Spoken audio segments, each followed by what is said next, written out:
Boom. Neil, Yeah. guess what? What? You lost 6 pounds? I did. No, I lost 9 pounds. Fact checker. Hey, if anybody knows, the wife's got TC on a diet, and I've lost 9 pounds. All right. So, message the show if you want to know how. I can share with You were you. drinking water. You were drinking water at the bar earlier. Thank you. No, Yeah. it didn't tonic. No, it was pure water. Yeah. By the way, welcome everybody to another great Off the Lip radio show. We have David Vernor here tonight. Welcome back. I think your second time on the show. This will be You my were here the second. first time. Yeah. You and I wasn't it before. No, we all three. Yeah, we we all all- did it yeah. together. Yeah. So, welcome back. First and foremost, Thank you. we're here to celebrate, and congratulate 20,000 surfboards you've shaped. Now, probably we're over that. We're probably 21,000 now or something. Where are you at today? We're at 20,872. 20,872. Then we have a serial number on. Right. There's a whole lot of other boards, like boat boards and other companies we've made boards for that. But as far as our logo, and we write the serial number every time on a board, like that one's probably I like the fact that close you write to. it. I like the fact Yeah, that so this one's 20,512. I like the fact that you can write it big enough so people can see it. Yeah, Glenn at Rainbow makes fun of me for that. Okay, so it says, this one says 20,512.22, shaped Right. in 22. Right. But we're in 20. No, Right. so on every serial number that we have, the year is at the end of it. So we get this question a lot. People go, "Oh my God, have you made 1 million surfboards?" It's like, no, we haven't made 1 million boards. But Yeah. every board I've done since I was 15 and 85 has got a number on it at the end of it is the year. Gotcha. So Which is really interesting because I think I might have met you in 85. that's probably right about the right Yeah, time. yeah, We surfed horseshoes. yeah. And back then there was nobody out. True that. It was just us. Well, congratulations. Thank you. For those of you who know, we've had a lot of shapers, Yep. and very rarely do shapers keep track or have anything close to 20,000, which is really impressive. And you're still enjoying what you're doing? I do love what I do. It does change all the time. What way does it change all the time? Well, when I started in '85, I was 15.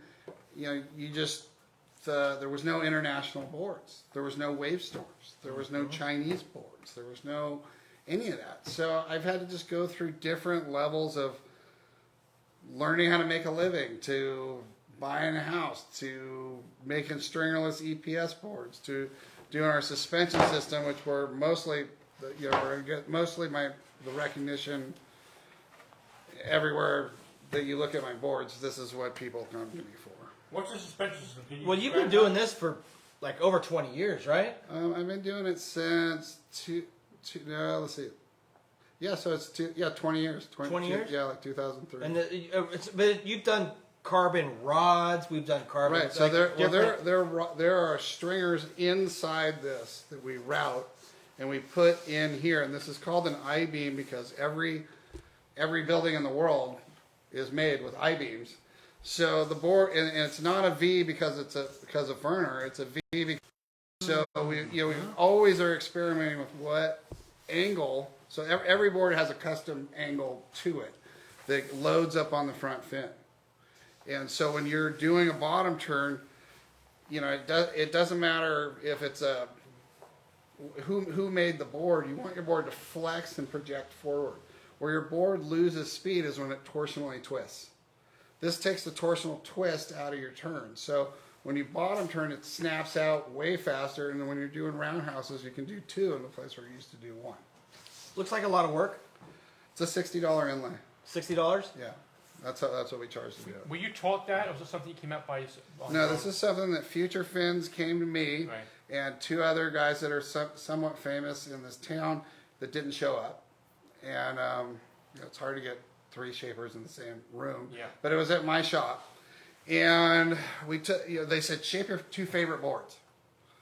And so I shaped these 2 boards, and they take a Dremel tool and they start cutting from here all the way to here. I'm going, what are you doing? Like I mean, there was no shaping machines back then. These were all hand shaped boards. I spent a lot of time on them. And then they put the rods in. They were really heavy at the time. Ours, we custom make all our own rods. Is it like a piece of a fishing pole almost? Okay, so it went that direction, but what the thing is I have a rod. Like I lay up a glass sheet that's about this wide and 3 feet long, and then we rip it into stringers. Okay, so And they're square angles. Yeah, they're square angles. So it's an I-beam. Mm-hmm. So that's why the carbon's on the top and the bottom. Okay. So the stringer goes almost to the deck. It's an inch. This stringer is 1.1 inches. Wow. That goes from here all the way out to here. Then, where your fin loads up the energy, the top of the fin box is cut through that stringer. So everything is connected. So when you're turning, everything's connected. And the vector foil, which was originally created by Future, nobody had seen the vector foil yet. Like we were literally putting this in the 2 boards that I had, and then Future was overnighting stuff to, there was only 4 guys that worked at Future. 2 of them were staying on my couch at that night. Mm-hmm. And so the fins came, and it was, we tried the board, and it was night and day. It was like the board would shoot out from under your feet. And then it was like you couldn't ride, and that was Clark foam. Right. And right, then, exactly. And then, they tried to put a skeleton in Clark foam, and they used round rods. Round rods are golf clubs. They used golf clubs first, and flex. but they flex. Mm-hmm. This doesn't flex at all whatsoever. When we talk about Future, are we talking about Curtis Hasselgrave? Yes. Okay, because he was, I know, instrumental. Instrumental in the vector foil fin. The vector foil fins, and they kind of stumbled across it in the fact that the vector foil fins were pulling so much energy that they're ripping fin boxes out. So they put these rods in to reinforce, and realized that like Burton Snowboards and some other companies, Rossignol, we're putting torsion rods. We're putting torsion rods in boards way before this. And we're going, oh, wait, maybe we're onto something. So when they got the vector foil fin connected to this, and it wasn't ripping the glass off. Right. These 2 boards are epoxy, and there's all these advancements in materials now. But at the time, there's Clark foam, and every guy that's a super good surfer wants this Clark foam board that falls apart in 3 sessions. So you couldn't get a pro surfer to ride anything if it weighed anything. And that was the hardest thing about these rods, is back then we were making them out of stuff that were somewhat heavy. Like now I make them and you couldn't even feel the difference. Who tried the system out? How did you know The Future came to me and just said, can you put these in the 2 boards? Yeah. And then we went to 4 Mile and tried it. Stood up on them. You noticed right away? First wave. And did you have foils on both? Both. Okay. And for those of you who don't know what a vector foil is, I know there's a scoop, but it's more than that, right? No, so the like these here, watch. Let me get this in here. Okay, so I've had these made by NVS fins.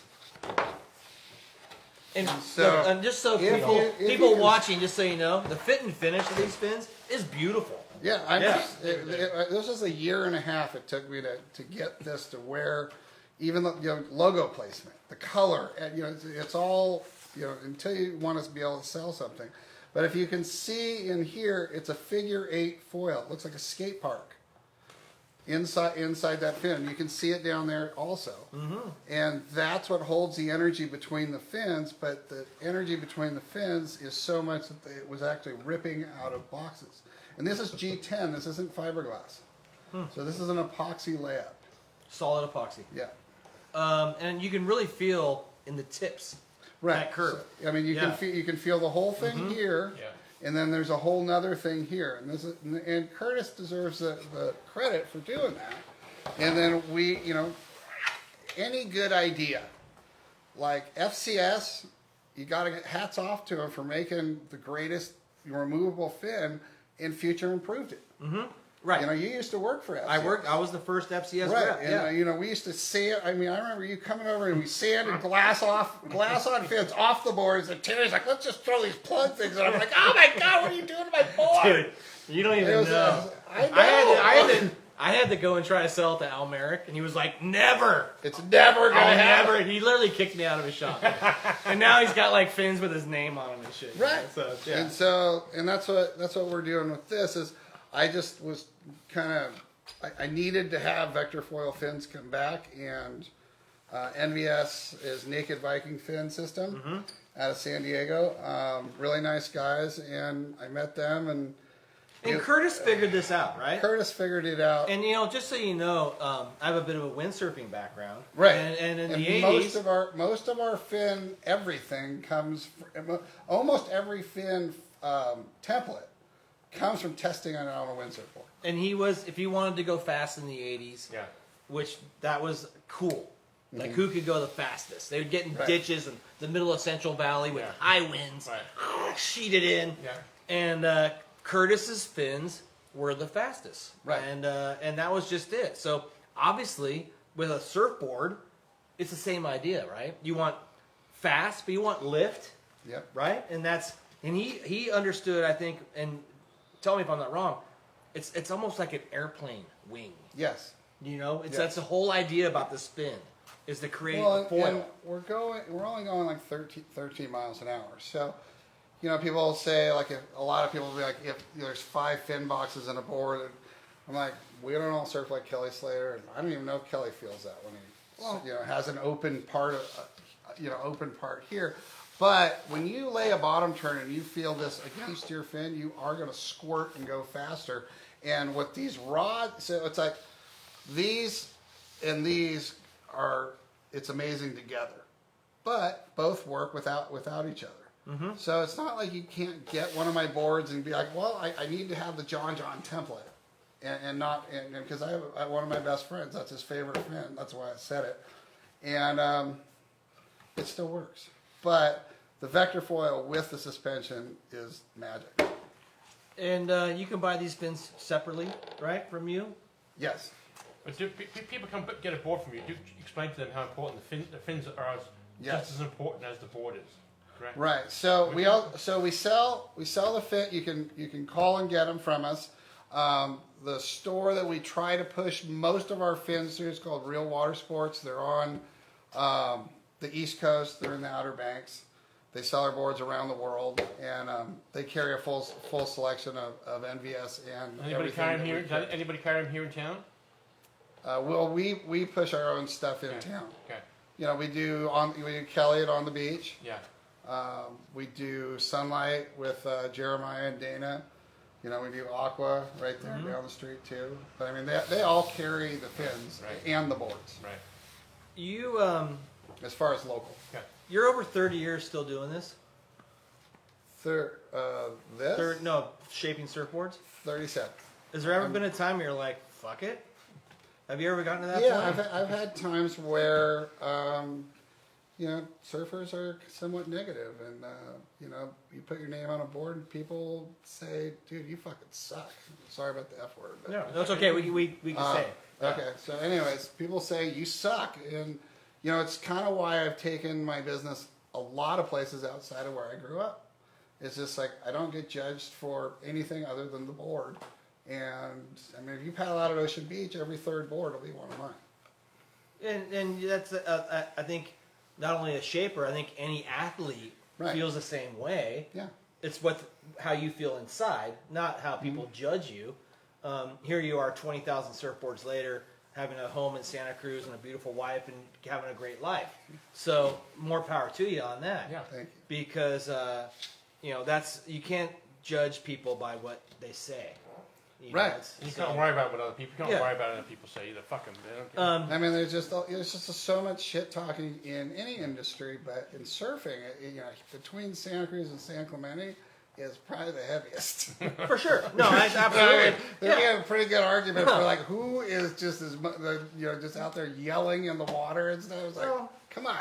I think when you're out of the womb, your dad's heckling you immediately. Right, Here, immediately. It's like, and the doctor's heckling you. If you have rocks being thrown at your head at the lane, I mean, it's just you didn't grow up here.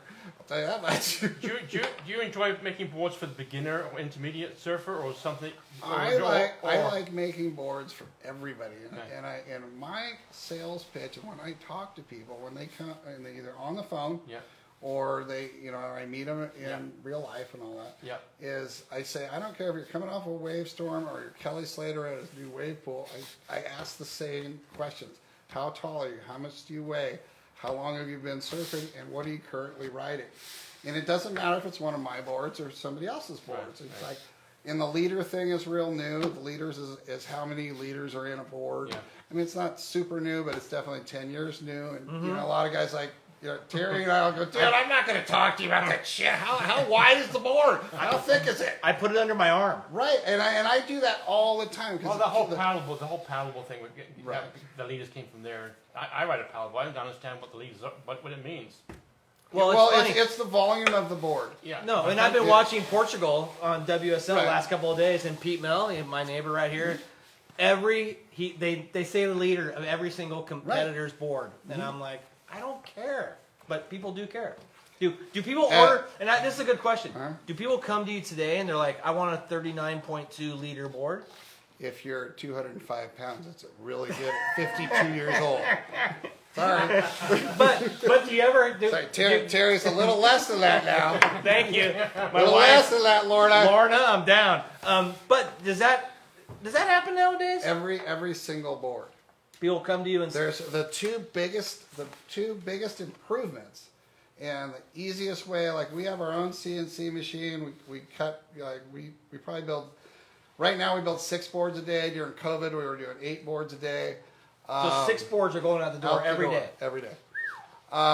And so the two things that made it easier for when you call or anybody, the stores call, is the model and the leaders.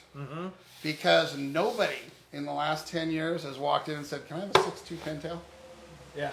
Nobody. Not a single. 19 3/4, 2 7/8. Not a single person. Wow. It is all, your model it says how wide's the nose, and what type of board it is.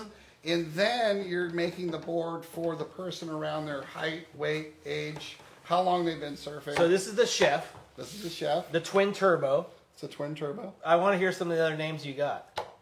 Well, our Mini Simmons is probably one of our top selling boards. It's the ugliest board I've ever made.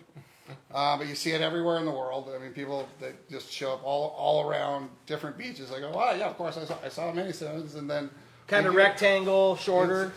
It's a displacement hull. And the Tree Hugger is its bigger mid-length version of it.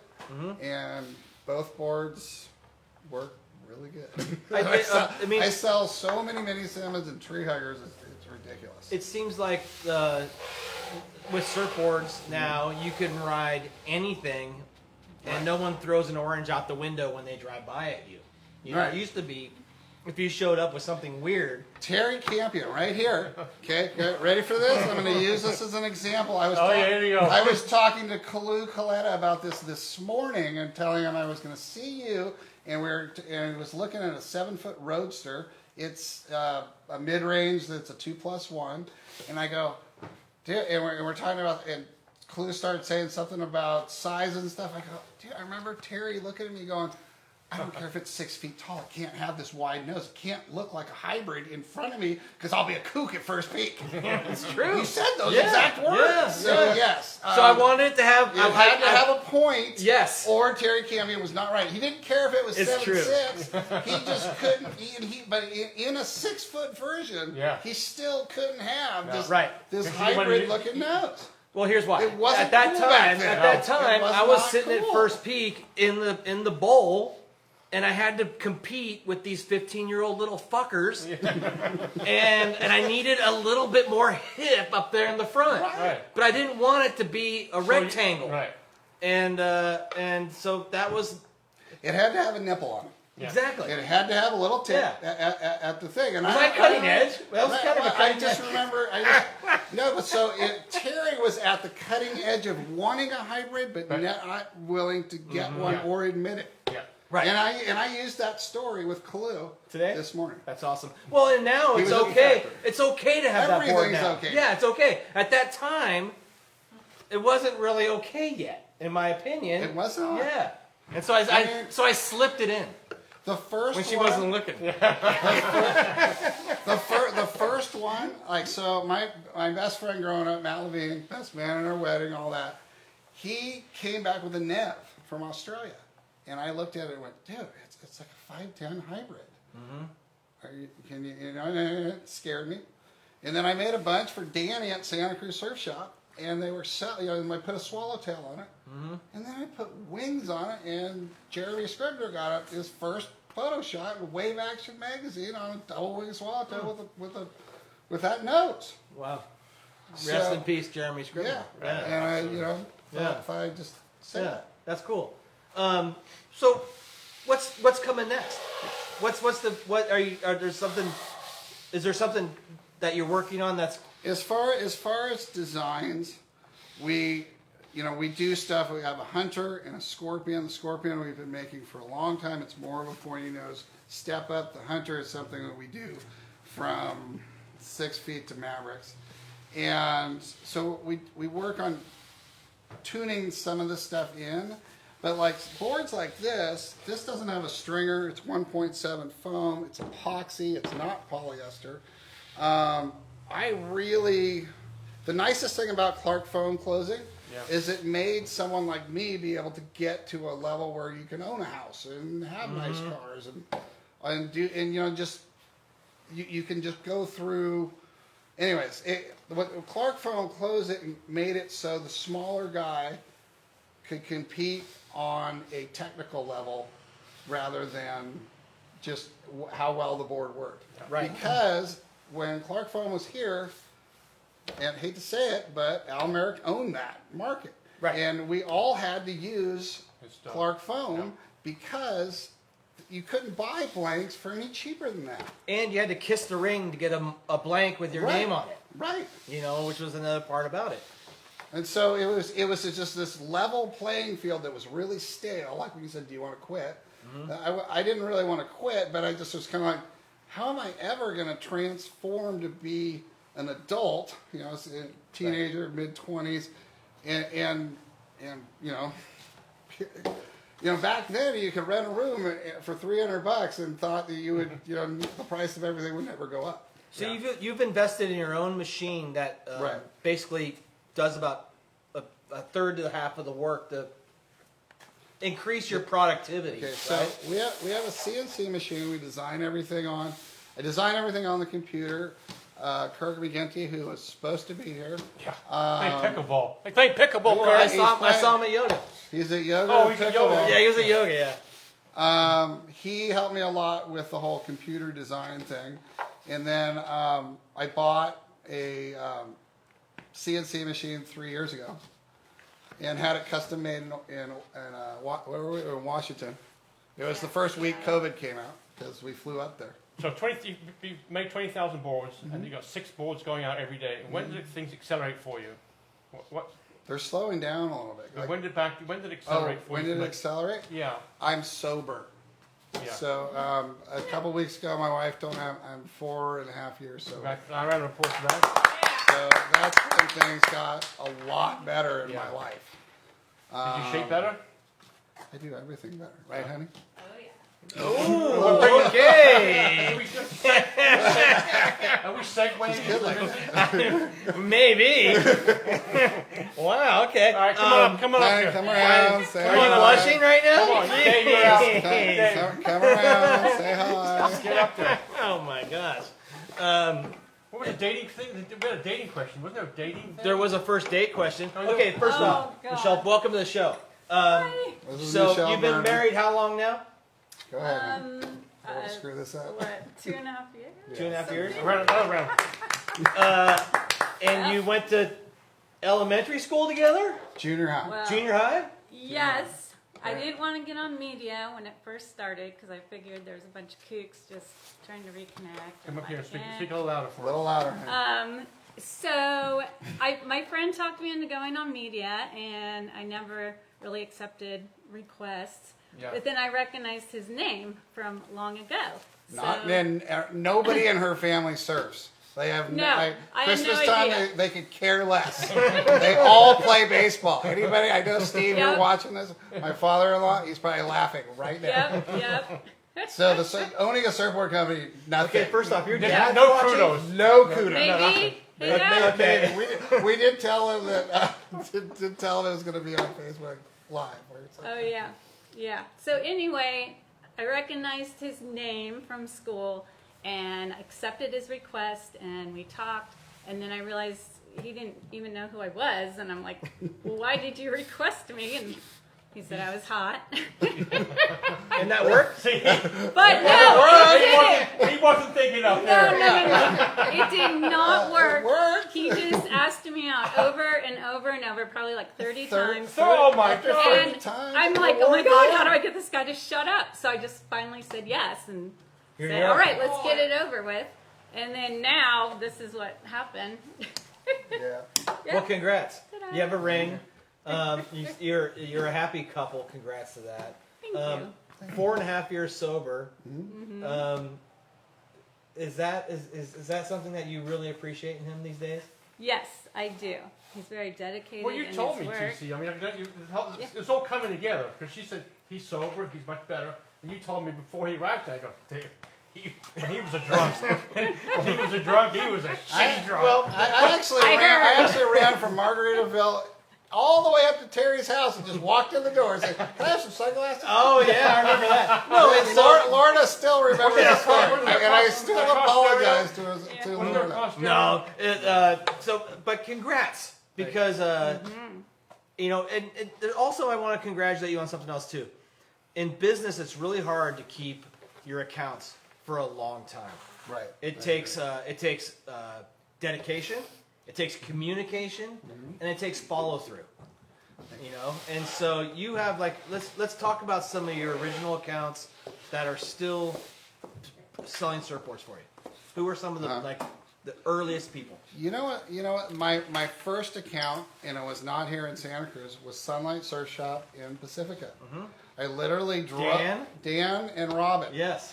Okay, and I now sell to Jeremiah and Dana, which Dana is one of the 3 girls. So she married Jeremiah. So in saying that, you know, I walked in there with 2 shortboards because, you know, they were like 18 inches wide, 2 1/4. And Dan went, I want 7 hybrids, 2 longboards, and 2 of those.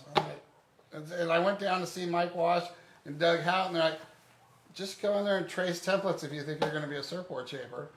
And then Adam Rapogel and Tim Keekley were up at my house when we were just making surfboards in the backyard, and they brought me down and introduced me to Mark Goen. And I was a Goen stock shaper. And I did fins. I was making like $30,000 a year doing fins in high school and just doing 6 boards a day. You know, it was like Goen's factory did him and Stretch. Oh, so you were glassing on fins? Oh, too? I was when people order glass on fins in my factory, I'm the one who has to do them because nobody remembers how to do them. Well, for those who don't know, because they did exist in one They time. did exist. The shape of a glass on fin happens to be the shape of your finger, Yep. which it goes over fin rope perfectly. Yep. And that's how that all started. So I would template boards for Mark Goen and cut them out, and he would have me do them in different stages. I don't think I ever got to a point with Goen where I was actually shaping the whole board. I would just basically sit there and listen and do what he told me to do. But I would actually make crazy money for 15 to 17 years old glassing fins on. Every day I'd just take my little Spree scooter, and so where Costco is now I remember that scooter. is where Goen... He go and bought that shop over there. Yeah, Goen owned that shop, and then the city of Santa Cruz came in and mowed a road through it. And you know what's amazing about Mark Goen is I feel like he might be one of the most underrated Yes. surfboard shapers to ever come out of Santa Cruz. He was making everybody's boards pretty much at Mavericks before anybody knew what Mavericks was. Yeah. Like you see the movie with Jay and everything. I was there in the shaping room, and they were leaving, and Frosty was part of that crew, and they were like, "We can't tell you where we're going." Mm-hmm. But I wasn't anything like Jay. I was just, I wasn't ever a big wave guy. But watching those boards get shaped and seeing like the Willis brothers would come over from Hawaii, and there was some pretty crazy stuff. And I'll tell you one more thing about Mark Owen. He was, if there's ever a person at your home break that you run over or have collisions with constantly, me and Mark Owen, we were magnets in the water. It was so frustrating for me. And my best ever, roommates with him. they lived across the street. Oh, was that what it was? It was Mark Owen, Mark Tinkus, and Mark Machado. Tinkus. But I remember my best Mark Owen collision ever is that I was big day. I'm hauling ass down a line, flyaway kick out. I put my board under me in the air, flying out the back, and I go, "Fuck, there's Mark Owen." And I literally and he had glass landed on his back. Glass on fence. Oh yeah, glass on fence. And he was so pissed off. So I really, to this day, I feel really bad about that because I was like 10 feet in the air and landed on him. But he's an amazing shaper that Surfer. never, in full circle. So you kept all of your accounts because of that was what I think maybe Mark didn't have in his quiver. I don't want to toot the horn, but the Toot the horn. to toot the horn okay. a little bit You should toot your horn. is every shaper that I know in this town, whether they like me or not, all does not want to go up against me in sales. They all just say that I'm the salesman, and that's it. I had somebody in San Diego, one of my sanders from earlier, a year ago, used to run Fleahab actually. He's down there now, and he walked in to get a job, and used me as a reference, and the guy started twitching because it was a company that has gone up against me and that is no longer in any of my accounts.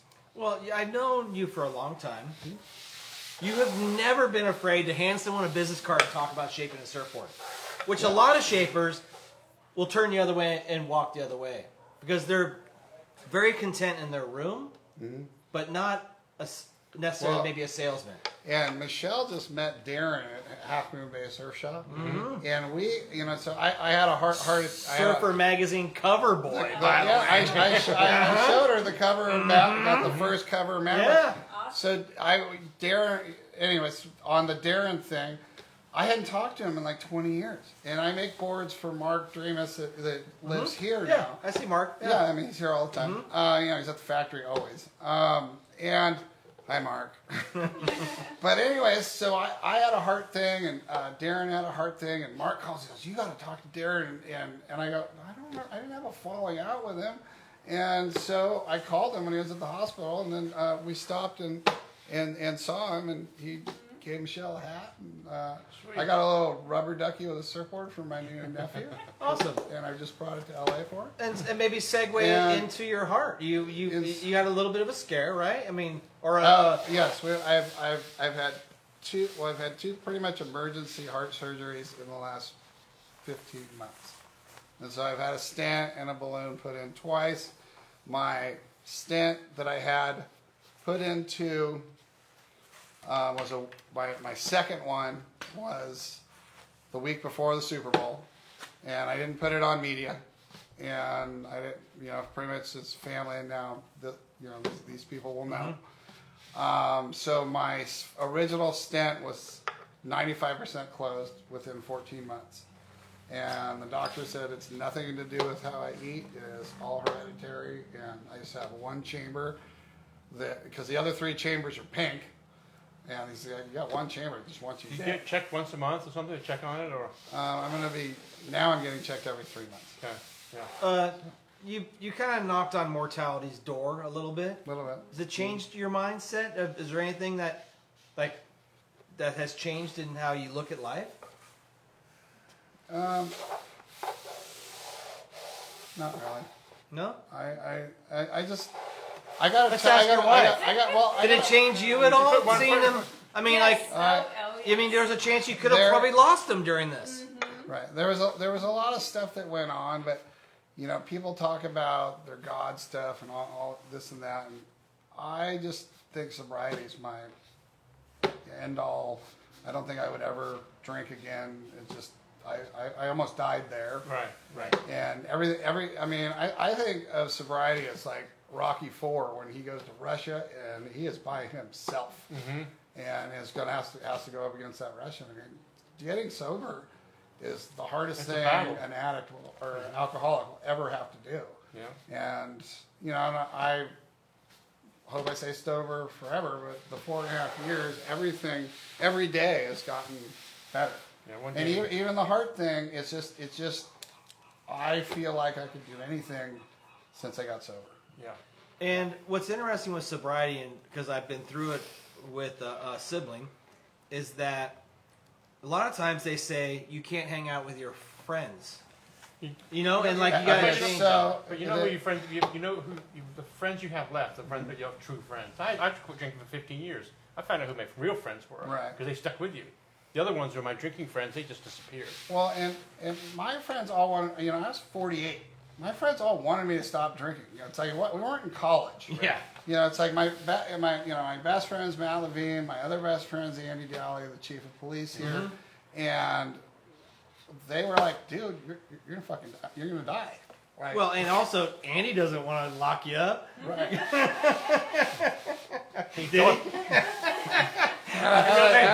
But I will say something about Andy never locked me up. But he thought about it. You know, just to give you some props, is 2 weeks ago we did the Capitola storm relief concert, and Andy's like, "Come here, I want to show you something," and he's got his little secret stash down there. I have a key to that. Yeah, and he was so stoked on his boards, and so I give him the chief. We have a good chief down there. In Capitola great right chief. now. If you were gonna have a shape and make you a board, who would it be? If I was gonna have a shaper, make a board, it would probably be Pat Rawson. And why Pat Rawson? Well, because he made most of the Clark foam plugs when I was a kid that we used. Him and Rusty, but I mean, the Rawson thing was because we had Richard Schmidt in this town. Yeah. And I'm a product. I was surfing. I pretty much was surfing every day from 82 or 83 when we had those storms like we had this year, and that was junior high. When I met Michelle, right? So anyhow, in saying that, Richard Schmidt was like the one big deal in town. He went to Oahu and surfed as good or better than everybody, and Pat Rawson made his board. So Goen, who I learned how to shape from, and still to this day I think is arguably the best gun shaper in California, and especially in channel bottoms, just really all of my attention was in that realm. So to see Rawson stuff was pretty.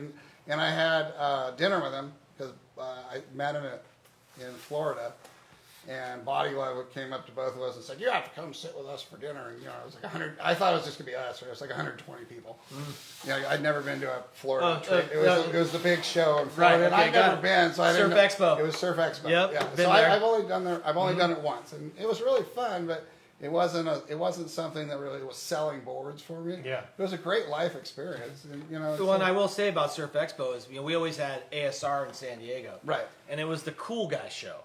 right. And I went to Florida, and I was so amazed how nice everybody was. It's really different. It's so different than Southern California, and I was shocked. I was like, "Wow, this is how people actually are." Dude, I gotta say, if you go to Texas, they are starved for waves. Yeah. And you just say, "Hey, I shape surfboards," they will like just the barbecue and it's incredible. All they want to do is they just want to talk to you about surfing, and they're so stoked about surfing.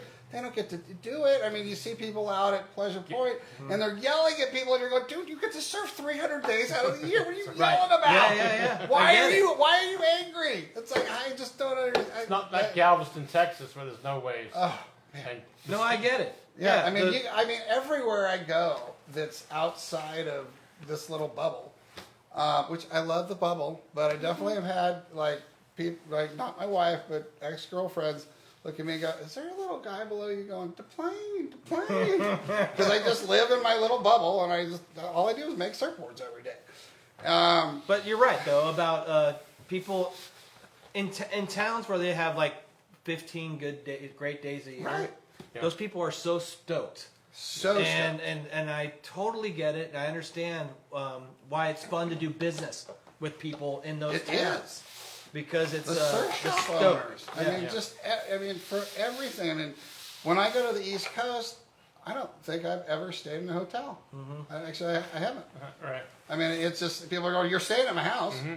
You know, it's like there's no option. Right. My wife already knows you're coming. I mean, we have people stay at our house whenever they come from out of town. We love it. Yeah. So you're so busy shaping. Do you wish you could go out there more and like visit these people and see them more? And yeah, but so what? Basically, what sobriety and between sobriety and COVID, it's like we started building. I mean, 8 boards a day is a lot of boards. And 6 boards a day is still a lot of boards. Sports boomed. Right. It's like if you were willing to go to work and you made bicycles or surfboards, you know, you're doing okay.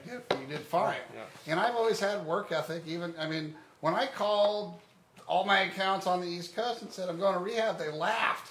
They were like, "Really? You're the only guy that showed up on time anyways." Like, I can't. Like they had no idea. Right. Well, that's why you still have these accounts. Right. I mean, they were all like, "I have a giant order for you when you get out of rehab."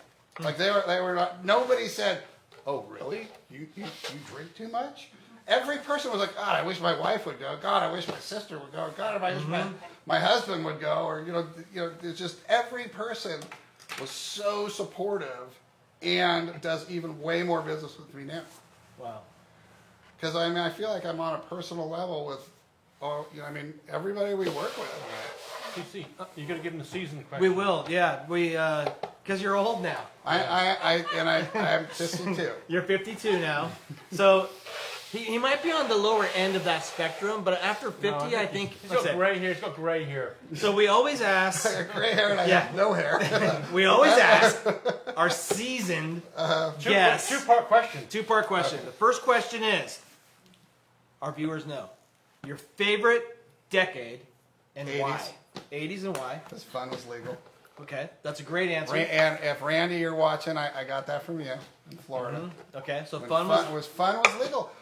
You and I remember you and I like having a beer in a bag, just sitting there at Pleasure Point, walking. That was the 80s. Fun was legal. Fun was legal. Yeah. No, but you weren't. If you weren't doing something wrong, they weren't questioning the fact that you were doing whatever you were doing. Yeah. I completely agree. If we hear, so we have about half of the people say today. Yeah, it's not me at all. Sorry, honey. Hold on.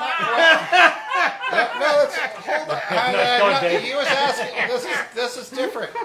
So, when I was growing up, and we're talking about the Peter Mells or Barneys or Fleas and all that, I remember we get in trouble. The police would take you to your house, knock on the door, and have my mom come out there and beat the crap out of you with the handcuffs on. Mm-hmm. And then you never did that again. Mm-hmm. So it's like there was times that I think that maybe there was less people in town, but there was the rules were, dude, don't do stupid shit. Right. Yeah. And you were supposed to learn and not do stupid shit. Yeah. If you were to ask me, I would say the same thing. So the 80s definitely was a really fun Here's our time. second part. Okay. Your favorite day surfing? When was it and why was it? My favorite day surfing ever. Yeah. Okay, I was at Moss Landing. With whom? I was with Matt Levine. He's already I'm sure he's just laughing right now. He knows what it's gonna be. I had a hand-shaped board before this logo. There was a flame and a sword. They have it at Pleasure Pizza. Yeah. Glass on Twinser fins. It was short. It was like 6 feet. It was not a step up. It was a left at Moss Landing. I literally drew a line and stood in the tube with my hands like this, which I don't know that I've ever really done again. But my best friend, it was his jaw dropped, just like right there, and there's Mike Pitt and Matt Rockwell paddling over it, and I come out and I pull back into another tube and just snap out right in front of those two guys. And Matt's paddling like over here, and he's just going, I'm never going to hear the end of it. I'm still talking about it now. So that was it's definitely my best backside barrel ever in my life. At Moss. It was And at Matt Moss. witnessed it? Yeah. All right. That's awesome. How many days are you still surfing right now? Okay, so I've had some health issues and a car accident. So I probably haven't surfed too much in the last 6 months. Yeah. But I would say Andy Daly and I mean, that's how Andy became my best friend in town. It's like, he was before he was chief of police, he would work nights. And so I met him, 18, 20 years ago. I think 20 years as a PD. As PD, but I met him in front of Ross's shop at Fiberglass Santa Cruz. When Fiberglass Santa Cruz, so it was probably late 90s. And we just hit it off and started surfing. And then it was like, it's really hard to find somebody that their wife lets you go surfing with them, and your schedules just. And so Andy and I have always found time to go surfing, and we like to go surf for an hour and leave. Like, we just have the same thing, and we don't sit there and drink beer and smoke weed, and it's like we handle it and get out, and we like some of the same spots. I don't really like Rockview, but I do go there occasionally with them. And mostly we surf up north. Someone who's watching, you have a website, a social media. Maybe we could give a Big on that. give them. I would say my Instagram is David Vernor Surf, and Facebook is just David Anthony Vernor. That's my middle name. And the only reason it's David Anthony Vernor is because Facebook got on there and said, this is a business. And I said, no, it's not. I don't want to pay for it. And so they switched it to my name, which is fine. Yeah.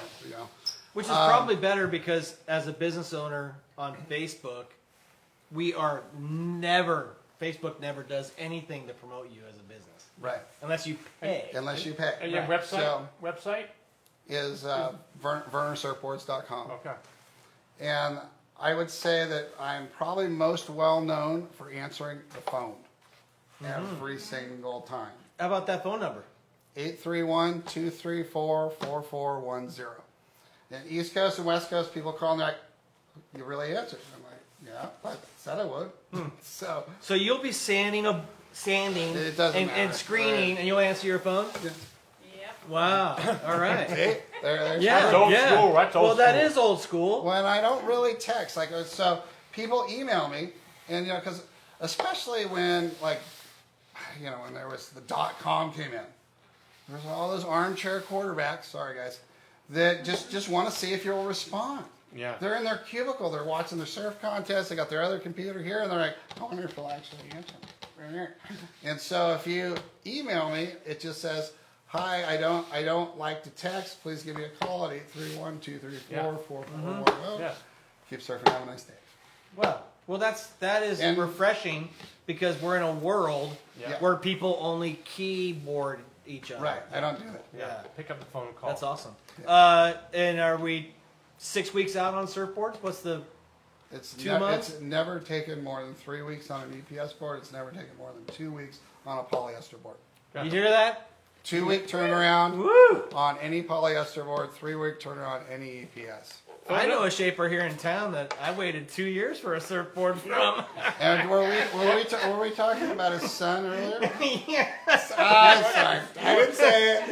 I find you're very alike, but very different to Mark Andrini, who was just on the show. We did the whole decade by decade with Mark. It was a great show. And you got, even though you guys built different boards, and it's so different in what you make, you guys are very, very similar. I really like Mark, and his. I don't know how he does as many boards at his age that he does, and and I just there's a picture of us on Instagram. I was talking to him in front of the house, not the house shop anymore, but on Swift Street. Yeah. And it's pretty amazing how many boards Mark Andrini actually hand shapes and has, like Travis Reynolds, work off the KKL machine, and I mean Andrini you're like, dude, and he has a full-time job on top of that. Yeah, Right. He's an insurance salesman. I know. Yeah. Well, and it's Or he owns the I insurance think his thing. weight. I think his weight was 1.5 years for his board. Wasn't it a year and a I half? don't know, but it's Oh, I didn't talk to him about that. I just know that Yeah. their largest account is him, and that shop is full And you guys because are of him. you guys are parallel. It seemed like even though you make completely different boards. You Uh-huh. guys are We very did. Yeah, parallel. our boards are pretty different. well, he's into foils Well, he and makes- aerodynamics. He makes a lot of displacement holes, and my Mini Simmons and Tree Hugger, which really, launched me into a whole nother level of how many boards we built a day, are displacement holes. So he's gone over my stuff, Yeah. and we've talked about it, and I sit there like a little kid, and I tell people all the time, it doesn't matter if somebody's made 2 surfboards, or they're me that's made 20,000. If the board works, Yeah. I'll look at it. Yeah. Almost every guy that's older than me, I don't want to name all the names, but we know everybody that was before me that are like either not working or not working much. They all think they created the wheel, and they're not willing to look at something they think is maybe less than theirs. I'm willing to look at anything. If it floats and it works for you, I want to know. And then when kids come in, I let kids trace templates. I let them go upstairs, and we give away the seconds to Jason Smith and the Aptos junior high surf team. So if I have a second, we just go, here, take it, and go, the parents come pick it up, and they play with it in their garage. We don't charge them That's cool. anything. So the difference between the guy that's made 2 boards, Yeah. I made some magic board, and myself is, if the board doesn't work, I'm going to be able to talk to you about it and make it so it'll work. Not that board, but I can shape another board and understand where you're at. So there's a reason to come to a professional shaper, but I'm definitely inspired by younger people that don't know what they're doing and they stumble upon magic. Well, and is that because you were that kid? Oh yeah. You know, like you see it? I never really thought. Like Mark going, it's like it's Obi-Wan Kenobi, and I'm just sitting there going, it was. I never put myself. I don't put myself there now, but I'm just saying I just never put myself at this like legend great shaper guy. It's just like I've always been, enamored of the older guys and what they're doing, and now it's really nice because like Randy French comes down and we go out to lunch, and I have hernia surgery. Doug Howe calls me to go, hey, I got to make sure you don't use this mesh, and I had 3 of them done at the same time. So these older guys all like come and talk to me about stuff that has nothing to do with surfboards, and they just consider me a shaper. So at some point I got invited into the club. Well, And that was a really good feel. What's the cost of this board? What's the retail price of this board with the fins in it? Approximately. So this has got every bell and whistle. This Yeah. is an EPS epoxy board, stringerless paint. We have the NVS fins on it. Sales tax, you're probably around $1,100. Not that much, huh? TC. Well, your base price on this board Yeah. is $799. Okay. But then you've got $60 for suspension. Right. You've got $30 for the stringerless technology, which also has flex deck, which makes it so we can do a stringerless board and you can barely dent it. It's and that would really- be the ridges that create those are the boobs. the boobs. Okay, We like to call those the boobs because they don't need to be anything serious. it's almost like the hood of a car. Well, no, you'll love this, Terry. Sorry, honey, I just have to do it. People, there's another shaper in town that does something similar to this. We know that. He will go into this whole technical thing about how it does this, this, and this. And I tell people all the time, they're like boobs. Do you like boobs? Who doesn't? Who doesn't, right? Girls and guys love Right, boobs. These things just feel good in your hands. And these don't make the board too stiff because the common thing that people don't understand is epoxy is 35% more flexible than polyester. I can't put these in a polyester board or those just be brittle and stiff. Gotcha. Okay. So, but I can put these in here, and then I have boobs. They help me duck dive, and it's just fun to joke around. So I try not to like get all technically serious with people, and just go, hey, you need a little bit more float. How much We do wanna boobs lose cost? $30.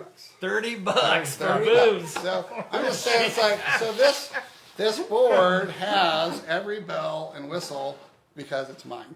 And it is, yes. It says for me on the bottom. Would you consider, like, somebody goes, wow, that's the board that I would love to try? Is there something like that you have? Has that ever happened? We have boards sometimes for people to try. It's just a matter of More of your, like, customers or, like, long-time people. Long-time customers. Yeah. But I want to, on one story, this is a chef, and this is my all-time favorite shortboard I ever made. It usually is a bump squash tail. I ran into the OP Pro in 1987 and stole this off of Curran's board. That's where this hip comes from. Huh. And I still use it today in 2023.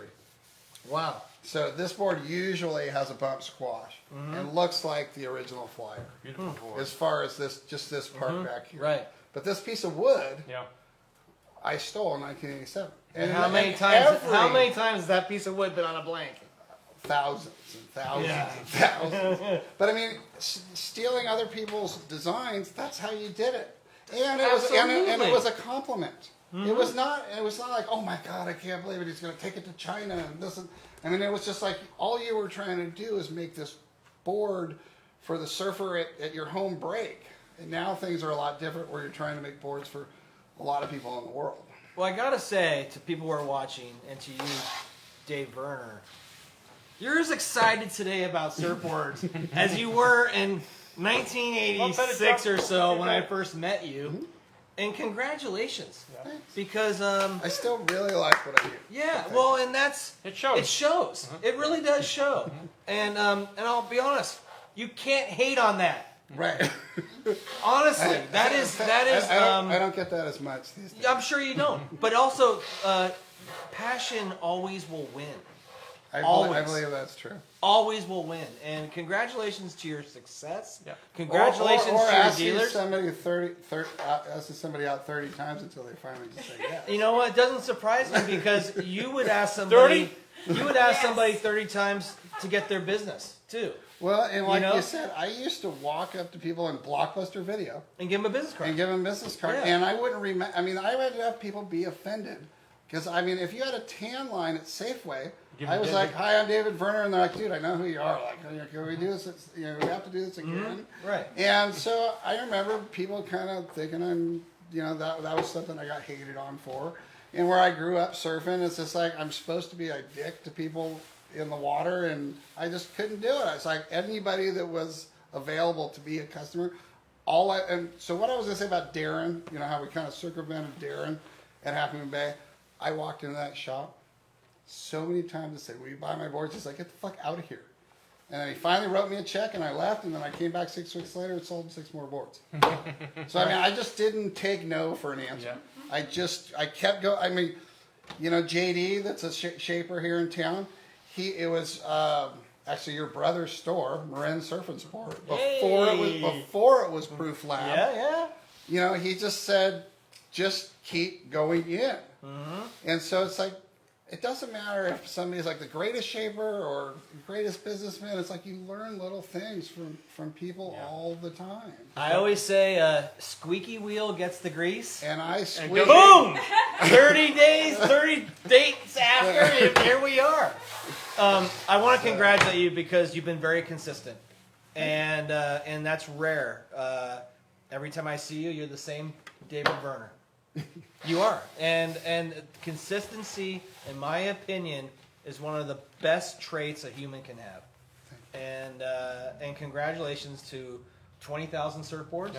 Yeah, that's an amazing feat. Amazing. And it's rare. I don't know how many shapers in the world have that. I know it's got to be an elite club. So congrats for being in there. And you're never been afraid of innovation. And I think that's another great trait that you have. Phone number again is? 831-234-4410. Instagram is David Vernor Surf.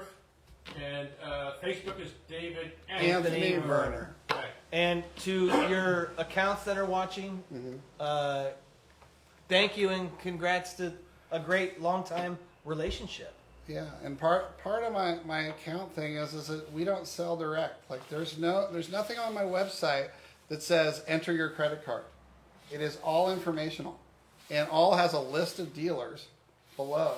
And it was really hard to do that in the middle of my career. When watching all of some of the guys that are older than me go, they get to a certain level and they start selling factory direct. It's like, I didn't want to be a 30 board a month shaper. I wanted to be a 100 board a month shaper. And so that's what we do. Well, And I had to stick by that business theory, and it's like all of my accounts will hand out my phone number and not even think twice. They're just like, he's not going to take the board direct. Yeah. and that's a beautiful thing. That That goes that absolutely say goodbye. that absolutely goes hand in hand with what I just said. So I hope you guys enjoyed the show. Thank you for tuning in. Tyler Fox, Santa Cruz Waves. This is good. Oh, Yep, yeah. Michelle's back. Yes, we love that. T Fox, thanks for having us on Santa Thank Cruz you. Waves. David Vernor, love you, bro. Longtime friend. I'll give you a big hug, bro. Yeah, for sure. Thanks, man. Thank you for tuning in, you guys. We'll be here next week, as we Next week, always are. We got the sleep doctor. The sleep The doctor, Sleep Center. Bill Hart, great guest. which sleep And, is honestly one of the most Martine important things. Watkins and Shebra. We're going to dive back into some politics. politics, Yeah, so Boy. thanks for tuning in, you guys. We'll see you next week on the Off Lip Radio Show. Good night. Thank you. Night.